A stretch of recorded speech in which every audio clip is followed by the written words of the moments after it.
Good evening, everybody out there in WUAA land. This is Brendan Baylott and Kevin Cullen. We're broadcasting live on the Wisconsin Underwater Archeology Association Facebook page. This is the monthly podcast, Submerged History, that WUAA hosts. And as noted in our monthly member update, our interview this month is our own Kevin Cullen.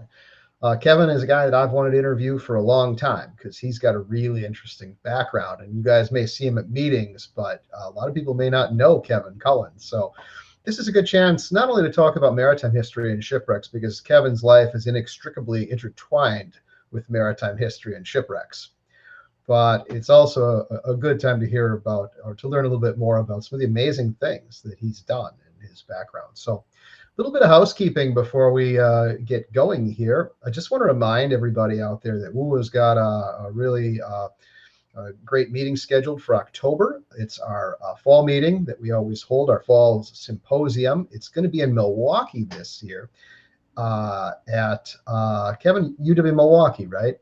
It's actually downtown at the Hyatt Hotel. It's part of Midwest Archaeology Conference. So big venue, big hotel, combined with a bunch of terrestrial archaeologists as well. That's right. So we're going to get a lot more publicity. We're going to be, they're giving us our own big room with, we'll have our own schedule of events, but we'll get some exposure to the larger archaeology world by having our event there. So that's something that Kevin set up with Ashley Lemke. And so thank you to Kevin and to Ashley for doing that. It's a good opportunity for WUAA. So you won't want to miss it. Kevin, what's the date on that? 21st? October let's see. I think it's the 21st. It's a Saturday. Sounds right. Yeah, it's 3rd. Yeah, that's it. All right. So you won't want to miss that. 19th. Sorry, October 19th. October 19th, which is a Saturday. So watch for the monthly member update, as we'll start to put out a flyer for it with the agenda of speakers and presentations for the WUAA portion of it. All right. And then the other thing that the board is, as many of you know, we got a very substantial grant from the Racine Lighthouse and Maritime Preservation Society to buy remote sensing equipment. And the board has reviewed some options and has made a recommendation of which equipment to purchase. We will have a formal vote on that at the fall symposium. So, we'll be sending out some more information about that, but we're going to ask the membership to vote, because it is, although we did get a pretty good sized grant, we do want your vote before we disperse it. All right. Well, let's get going. I just want to remind everybody too, you can comment and ask questions as you go. As we go on here, we see your questions come across in real time. Also, this will be uploaded to YouTube afterwards and made available more widely. So for starters, most of you know that Kevin Cullen was our president of WUAA for almost 10 years, right, Kevin? Actually 10, yeah, 10 full years. That's a long time. I think I had it for 8 years before that. Now I'm back. We're actively recruiting for another president, just so you know. So if you're interested in joining the board and learning the ropes, please consider reaching out to me and Kevin. Kevin came to, and I've known Kevin for many years. We met when I was living in Milwaukee, and we were both much younger. I think when I first met Kevin, my hair wasn't gray. So he has a really interesting background. So Kevin, the way this is going to work is I'm going to drop our pictures and put up 5 images, and I've got 5 questions for you about those images. So let's get rolling. It's hard to choose 5 images that, represent your life, I suppose, or career. Yeah, I can imagine. It's a fun challenge. All right, so let's get started. The first one we're looking at here, Kevin, is it looks like someplace in Ireland. And I know you're from Ireland. When I first met you, you had a pretty heavy Irish brogue, and it's sort of become Americanized a little bit. But you have a really interesting background. What's going on in these pictures? Right. So it's hard to get images from this era. I mean, gosh, this is before the obviously digital technology. So I was born in Dublin in 1979. So do the math, I'm 45 as we speak. And what you see is a line drawing of a house that I grew up in. This is where my accent starts coming out here, right? It happens all the time. But it's the house is called Belcamp House. It was called. It's no longer there. It burned down. Well, I'll get to that in a minute. But what it is, it was built in the early 1700s as a Georgian manor home, just on the north side of Dublin. So to the south of us, where we lived, was this, the city, and to the north behind us was countryside. South was the city, and to the east was the Irish Sea. So we're only a mile from the Irish Sea. You'd smell the ocean air, the sea air, as a kid. And that tree there, those are very old, weeping willows going down this gravel road to the main road. And it's me and my siblings. I'm the one there in the bottom right corner, in the overalls there, looking very, I guess, pensive, or I don't know, happy. But I'm one of 12 children. So this is a big Irish Catholic family. As you can imagine, my older sister, Therese, is there. She still lives in Belfast in Northern Ireland, got a PhD actually in anthropology and Irish studies. This Patrick is up the tree, and Catherine there on the lower one. So, we had a unique growing up experience, childhood experience. This home, was actually, we were allowed to live in it because the story goes further back. But to this chapter, when we were born there, and when I lived there, it was the opportunity to kind of understand just, how different, I guess, our family was connected. We'd have people from all over the world coming and staying with us because of my folks and their work, my parents in the 1960s in Milwaukee primarily, and ultimately going back to Ireland in the 1970s. There was a strong connection and with parts of Europe. It was a really great experience to kind of meet and learn about new people from around the world, which I think instilled a bit of curiosity too about the wider world. And of course, then my American connection there, being my mother from Wisconsin. So my dad from Ireland, from County Wicklow, just south of Dublin, and that's in fact where my name comes from. Kevin was named after Saint Kevin of Glendalough, which is a beautiful monastic site in the mountains. It's a national park in the Dublin Wicklow Mountains. So anyway, that's kind of where my name showed up. But yeah, we lived in this house, Belcamp House. It has fascinating history connected to, the English manor. Beyond the Pale was really this area. Behind us was the, rural country land, and built for the English during the occupation period of Ireland. Plantation era, but this is 18th century, early 18th century. Well, it burned down after we left. We moved to County Galway on the west coast of Ireland on the Shannon River, which I didn't have enough time to send photos of that, but that's also where my interest in maritime history began, really, because of the river. Shannon would flood every year, and it's where St. Brendan the Voyager had his monastery. So we're surrounded by all of this great history, and it kind of inspired me to pursue archaeology as a way of accessing that heritage. So Belcamp House, though, also is connected to Jonathan Swift, the one, of course, the one and only, who wrote Gulliver's Travels while he was in Dublin at the time. At this period, he would have called in on this house, Belcamp House. There was a college right next to it, Belcamp College, that also burned down later. So, it's now an archaeological site, but it's connected to this just wonderful kind of bit of Irish history, of literature. The Countess von Markovich, there's a whole bit of history with then the Irish Revolution, and people living in this house that were related, that were involved very much in the Irish independence movement in 1916 in Dublin. So all of this, is the backstage to kind of learning more about history, and being in a big manor home that had, in this case, 8 chimneys, one in every room. So big family, two or three kids in a room with a chimney. Has some fantastic stories, but that's for a few pints. Well, Kevin, that's fascinating. One of the things that I learned about you, was that early on you left and studied abroad, and I was stunned when I found out where you went. I'm curious, how you ended up there. What made you go there? Tell us a little bit about this next picture of you. and how that, not only how you ended up there, but how did that influence you and your direction to where you are today? Yeah, so this is a grainy digital photograph from the very beginning of digital photography.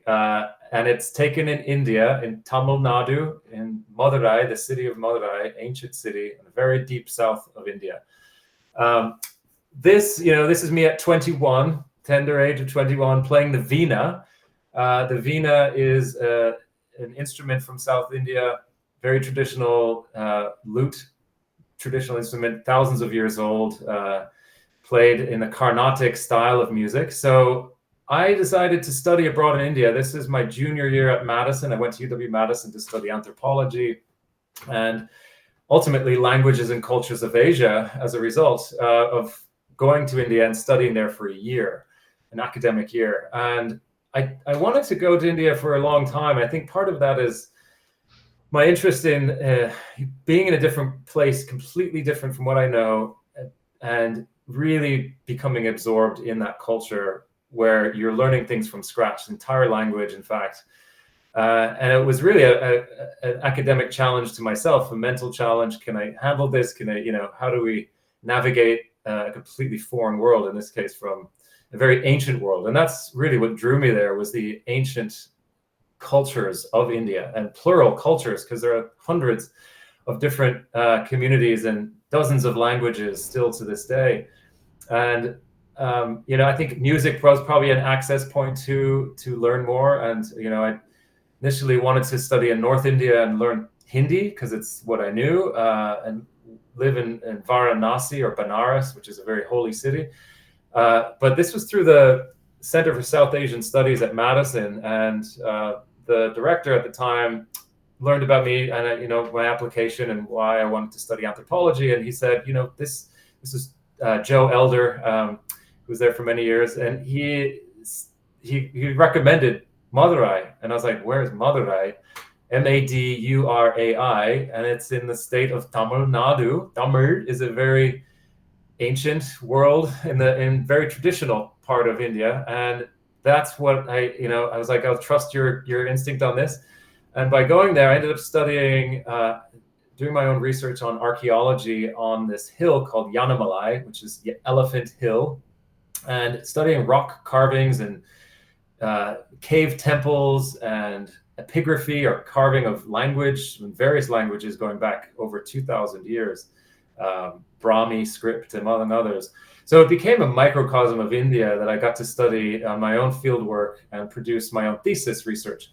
And through that research, I started expanding my horizon to the coastline of southern India. And that's really where I fell in love, and my fascination grew with the connection of India to the rest of the world over 2,000 years ago, the period I'm studying. And I was just astounded by this maritime link. And of course, I figured that was the case, but I didn't really know to what extent. And I started looking at the Roman trade, and they're finding coins on the beaches there. There's, they're basically trading pearls from South India. And of course, then the spice trade that came much later, but really the Romans set that network up, and before them, who knows, even earlier. We don't know the full connections, but, there's many, by the time the Portuguese, arrive in 1499, and then ultimately the English take over, it was a well-known continent, and the trade of spices was, of course, paramount to that, particularly black pepper.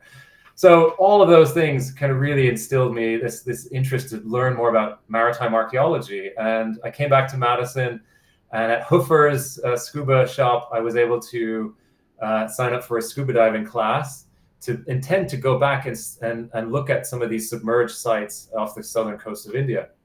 Well, I realized the sites that are right here in the Great Lakes are world-class as well, and the shipwrecks that are right here are phenomenal. And it was, a moment of aha, where, okay, maybe I don't have to travel halfway around the world to study archaeology underwater, but I could do it right here in the Great Lakes.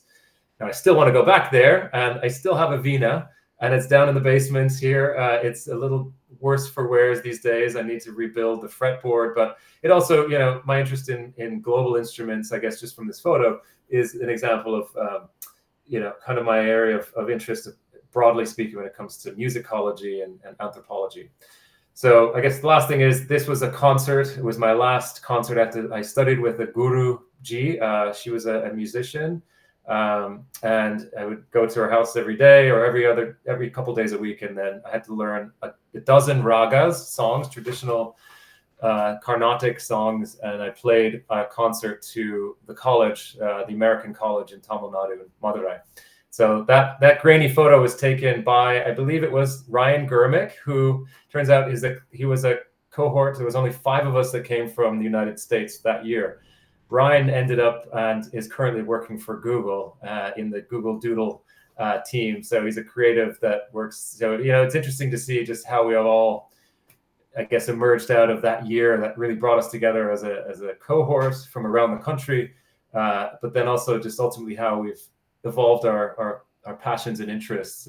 But India will always be a significant part of, I think, the seriousness in which I took academics going forward. So Kevin, did you actually have to learn Tamil, the language?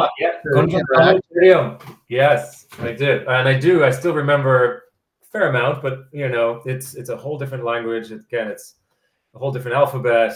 It's close to 3,000 years old. And it's evolved in the script over time, but it's a really difficult language, very different than Indo-European languages. So it's in the Dravidian language family. So, and you learned that well enough to, for example, learn how to perform on the Veena? Yeah, I mean, I played. If I could get my Veena working again, I could, break it out again. So I've started to tune my guitars, and I bought a lute, or not lute, oud, which is a Turkish instrument that has a similar tone. So yeah, I mean, I'd love to be able to play it again. I mean, it's in the basement, just waiting for some restoration work. It ended up, I had to ship it in a container I had built, and it ended up on a ship for a year, literally across the ocean with all my research, and it showed up in Madison almost a year later when I was graduating, and I was so pleased. And I had it for, I was able to play it for a while, but the temperament and the temperature really affected the wax fretboard, and that's what is actually holds all those frets together. It's a wax. Sure. Yeah. Well, that's fascinating that you had to go to India to get interested in maritime archaeology. So, of course, you came here, and as you said, you found shipwrecks. And I got to know you, I think, shortly after you came to UW-Milwaukee. It's, of course, my alma mater. I was already gone by the time you arrived, but you really dove in. Pun fully intended. Tell us a little bit about your time in Milwaukee at UW-Milwaukee. Yeah, so I started graduate school. Coming back from India, and then getting certified in scuba, and then getting up to the Straits of Mackinac and doing a bunch of dives. Getting many under my belt. It was really, by the time I was able to get a degree in archaeology and then travel around the country, and I came back to Wisconsin for graduate school. And that's really where I started focusing on, collections-based research at the Milwaukee Public Museum for my museum studies degree. And then for archaeology, it was really the maritime landscape around Milwaukee. And that's getting involved with WUAA was an obvious choice. It was the organization that was in the state and has worked with this Wisconsin Historical Society to document these shipwrecks. So after, that was 2005, I started grad school, and I graduated in 2008. And I quickly, while I was graduating, I was employed. I got a great gig, a job at Discovery World in Milwaukee, Science Museum, essentially, the aquarium there. It was a brand new facility, and they were looking for an archaeologist to run a program called the Distant Mirror Archaeology Program. And there's an exhibit there. So I was hired as their archaeology associate to run public archaeology programs. And it involved terrestrial archaeology, so on land in the city. So we would do digs in the parks.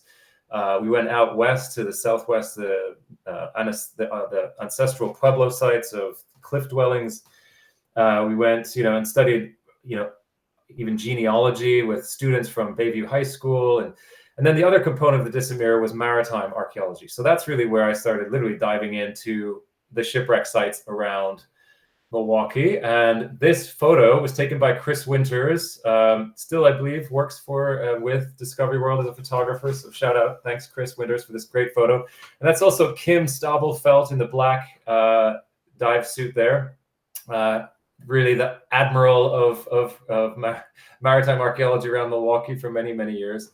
And then me diving there with the dive slate, drawing this tire on the stern of the SS Milwaukee car ferry. So that was a car ferry that wrecked in 1929, lost with all hands, up to, I think, 48, including the captain, heavy weather McCabe, who went out in late October and tried to, force this large railroad car ferry out into the lake, realized it was too much to handle, started turning back toward Milwaukee, and ultimately there's many stories written about it and research on it, but the sea gate that comes down and protects the railroad cars somehow got jammed or was not working functionally, and water started flooding into the stern and ultimately swamped the entire vessel. It's over 300 feet long, full steel with these wooden railroad reefer cars, some of them filled with automobiles, so hence the tire, some with various bulk cargo that was heading to Michigan. So what you're seeing is a part of a program called the Eyes in the Deep.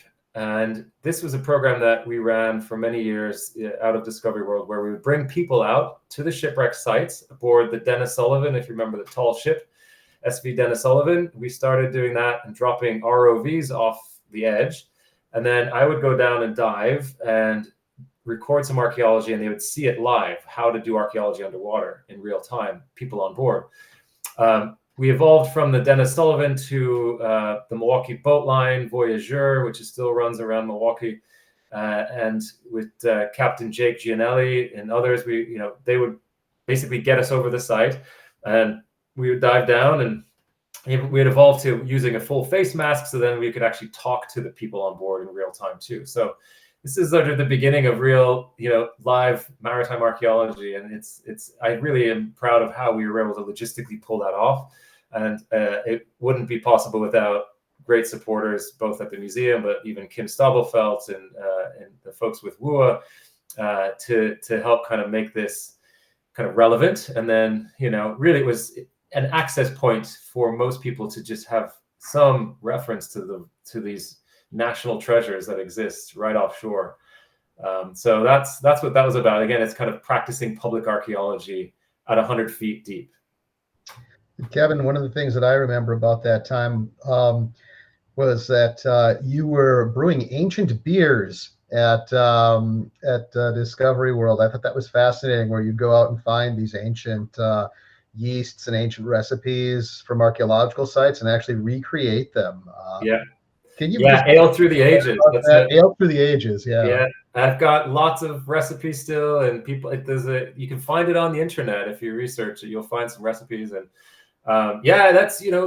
that's another aspect to the Distant Mirror Archaeology program is recreating some of this. And as a brewer, I found that fascinating just as a home brewer. And my archaeology research was actually Dr. Bettina Arnold at UWM, who really was my advisor. That was her area of interest in Celtic archaeology, and particularly fermented beverages. So who knew you could go to grad school and get a degree in fermented beverage research and then have to get to recreate it. But that kind of led into the Milwaukee Public Museum. My actual thesis work was on a collection of 3,000-year-old ceramic vessels from Iran. So I ended up studying Iranian archaeology as well in graduate school, and then material cultural analysis of ceramics. So yeah, a lot of technical kind of work, but very, global to then the local scale. And sure. So public archaeology is part of this Distant Mirror Archaeology program. So, I remember then, we had been, getting a lot of mileage from your role at Discovery World, because you always hosted our fall symposiums at Discovery World. And we loved it there because we were right on the water. And then you left. We went to Green Bay, and we were all sad because we thought we lost our venue. And lo and behold, you became you moved to the Neville Museum, which is a wonderful museum in Green Bay. and we moved the WUAA symposiums there. Yeah, well, yeah, makes it easier. That's why I was, as president, it made it. I was just, we put it out to a vote, but right, it was good to move it around. Well, you played such a big role in hosting these things for our organization, Kevin. Tell us about your time up there in Green Bay. Yeah, so this is me as the curator and deputy director. This was an exhibit that I was curating early on, and actually when I first joined the Neville, and was the Green Bay Packers Hall of Fame exhibit. I'm not really kissing the trophy. I did get close, but those are 2 Lombardi trophies that are from Super Bowl 1 and 2, and these are the beginnings of the actual Super Bowl. So behind you see Vince Lombardi and Bart Starr. So we worked with the Packers Hall of Fame when they were renovating and building their new facility, their new museum space at Lambeau Field. And so as a county museum, we were working with them to host this as that stopgap measure. So I got access to all of the incredible memorabilia from, personal objects from, one of the greatest football teams I would say in the country, certainly, with a unique kind of grassroots connection to a small town. But right, I mean, it's a natural history, art, and science museum. So as a curator, I got to just really delve into all kinds of subject matters, from, in this case, sports history, to art exhibits, to archaeology exhibits, to paleontology, and so on. And to this day, I mean, I left the Neville at the end of 2021 and started at the Wisconsin Maritime Museum in 2022. So 8 years at the Neville, and it's just a wonderful facility, and still is to this day, as a kind of cornerstone of heritage in northeastern Wisconsin. And so the team there are just doing great work. They've always been a dynamic exhibition program at the Neville going back. It's over 100 years. It's 1915 the museum began. And so, it's a world-class collection. I mean, from, past presidents to one of the finest archaeological collections in terms of terrestrial archaeology anywhere in Wisconsin, with projectile points and ceramics and so on. So that was a really great component for me to be able to work in that collection as well. One of the things that really appealed to me there was their early French artifacts from Wisconsin. They've got the Perot Ostensorium there, as well as the Du Chateau sundial. And I had just, was writing a paper about the sundial, and I found out that you actually had it there. I had just sort of discovered it in the State Historical Society papers, and I didn't even think it existed still. And not only did it exist, but it was on display. And I think we put out some very nice scholarship together on the history of that sundial. So yeah, no, it's still there on exhibit in a different location. We renovated the gallery when I was there. It's now the Generations Gallery. So it's a pull drawer. You have to look, you got to hunt for it, but it's still on exhibit. But yeah, it's fascinating, and it speaks to the French presence in Green Bay as a very old community, and that's where I'm actually speaking from right now. I still live in Green Bay because of moving up here and our kids in school, and I commute currently to Manitowoc to my new gig, which I suppose is the last photo. Yeah, it is. So I guess the big news that came out last month is that you are now the executive director of the Wisconsin Maritime Museum, and WMM is now a formal major partner of Wisconsin Underwater Archeology Association. In no small part thanks to Kathy Green, but also to you. And my favorite maritime museum on the Great Lakes, and it has been for decades. And I can't tell you how not only how proud we are of you for moving into that role, but how well qualified you are, and just how much talent you bring to that role, Kevin, based upon our discussion. I'm blushing. Thank you. Appreciate that. Tell us a little bit about your time at Wisconsin Maritime Museum and where it's going. Yeah, so this is a photo of me and my 2 sons, Lachlan on my right and Kieran on my left, the little guy. He's 8 and 12, both of them. So this is at the entrance to when we open this exhibit, explore Wisconsin shipwreck coasts, and that's really an exhibit in partnership with the National Marine Sanctuary, Wisconsin Shipwreck Coast National Marine Sanctuary, which is our national park right off the shore of Manitowoc, between two rivers and Port Washington. About 100 or 1,000 square miles roughly, and encompassing 40 known wrecks and up to potentially 100.